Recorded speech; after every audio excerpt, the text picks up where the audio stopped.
ఏంటి వీక్షలకి యజమానికి హృదయపూర్వక నమస్కారం అండి. నమస్తే. ముద్రగడ పద్మనాభం గారు ఆయన కాపు ఉద్యమ నేత.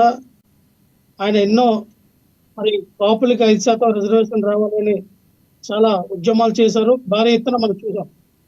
అయితే ముద్రగడ పద్మనాభం లాంటి పెద్ద వ్యక్తులు ఈ రోజున ఒక లేఖ రాసి వదిలారంటే ఆషామాషి కాదండి. ఎందుకంటే చంద్రబాబు నాయుడు గారు ఏ రకంగా అబద్ధాలు చెప్పగలరు, చంద్రబాబు నాయుడు గారు ఏ విధంగా ప్రజల్లో మోసం చేయగలరు, చంద్రబాబు నాయుడు గారు ఇచ్చిన హామీని పక్కన పెట్టి మేము సంపద సృష్టిస్తామని చెప్పి ఈ రోజున సూపర్ సిక్స్ కానీ మిగతా హామీలు కానీ పక్కన పెట్టేసిన విధాంతం మీద ఆయన ప్రశ్న వేశారు.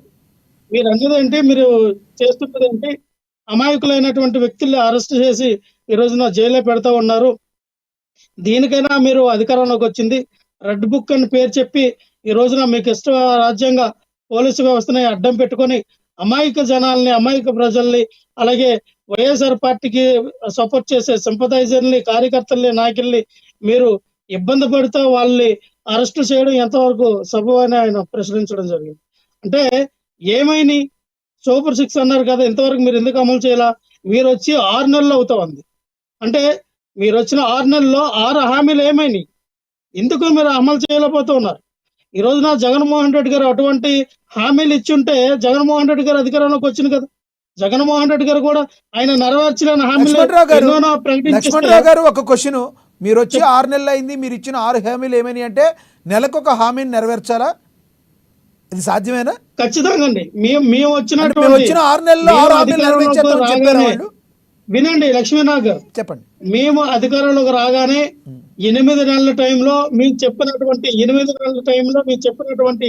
నవరత్నాలు మేము అమలు చేశాం. అవే కాకుండా 150కి పైగా పథకాల్ని, నవరత్నాలే కాకుండా 150కి పైగా పథకాల్ని 8 నెలల్లో మేము అమలు చేయడం జరిగింది. ఇవన్నీ కూడా ప్రజలకి మేము చెప్పింది ఆ నవరత్నాలు అలాగే చెప్పాము. మేము చెప్పని పథకాలు కూడా 8 నెలల్లోనే మేము చేసి చూపించారు జగన్మోహన్ రెడ్డి గారు. కానీ ఎక్కడ కూడా మేము చేయలేము, సూపర్ సిక్స్ చూస్తే భయం వేస్తుంది, సూపర్ సిక్స్ చూస్తే ఇంకో రకంగా నాకు అనిపిస్తూ ఉంది, డబ్బులు లేవు, ఖజానా ఖాళీ అయిపోయింది, ఇంకా మా వల్ల కాదు, మేము పరిపాలించలేమని జగన్మోహన్ రెడ్డి గారు ఎప్పుడు కూడా మాట అనలేదండి. చేస్తాం, ప్రజలకు మాట ఇచ్చాం, చేయగలుగుతాం, ఈ నెల కాకపోతే రేపు వచ్చిన నెల చేస్తామని అనే ధైర్యంగా ఇచ్చిన మాట ఇచ్చాము కాబట్టి అప్పైనా సప్పైనా చేసి ఆ అకౌంట్ లో డబ్బులు వేయడం కరెక్ట్ అంటారు మీరు, అంతేగా? ఏమండి, ఇక్కడ అప్పు సప్పు అంటే లక్ష్మీనాథ్ గారు, మన కుటుంబం పెద్దగా మనం ఉన్నాం, ఒక తండ్రి పాత్ర పోషిస్తూ ఉన్నాం. ఇల్లు మనకు 30,000 వచ్చింది అనుకోండి, 30,000 తగ్గట్టు ఖర్చులు ఉంటాయి. 20,000 వచ్చిందనుకో 20,000 తగ్గట్టు ఖర్చులు ఉంటాయి. ₹1,00,000 వస్తే ₹1,00,000 తగ్గట్టు ఖర్చులు ఉంటాయి. ఆ తండ్రి ఎంత బాధ్యత తీసుకుని ఏ రకంగా స్కూల్ ఫీజులు కానీ పిల్లలకి నాకు ఇంకో రకంగా మన ఇన్ని చక్కదిద్దుతాడు. అలాగే ఒక రాష్ట్రానికి ఒక సీఎం ఏంటంటే, అలాగే మన ఆంధ్రప్రదేశ్ ముందుకు తీసుకెళ్లే కార్యక్రమంలో అప్పులు ఉంటాయి. తండ్రి ఏదన్నా జాబ్ చేసో ఏమన్నా సంస్థలు ఏర్పాటు చేసో డబ్బులు సంపాదించి పెడితే ఇంటిలో 10 హ్యాపీగా ఉంటారు. రోజు తండ్రి బయటికి వెళ్ళి అప్పులు చేసి సప్పులు చేసి డబ్బులు తీసుకొచ్చి ఇంట్లో పెడితే యాక్సెప్ట్ చేయరు కదా. మీరు అన్నదానికి సమాధానం చెప్తా.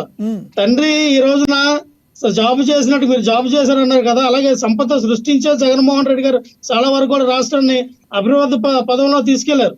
మీరు అన్నట్టుగా నన్ను ఏం చెప్పారంటే అసెంబ్లీలో 7 లక్షల కోట్లు మాత్రమే వీళ్ళు ఓదరగొట్టింది. 13 లక్షల కోట్లు, 11 లక్షల కోట్లు స్వయంగా గవర్నర్ గారిని తీసుకొచ్చి అసెంబ్లీ సాక్షిగా 10 లక్షల కోట్లు అని చెప్పి మన అసెంబ్లీ సాక్షి ఏమని మాత్రం చెప్పారు?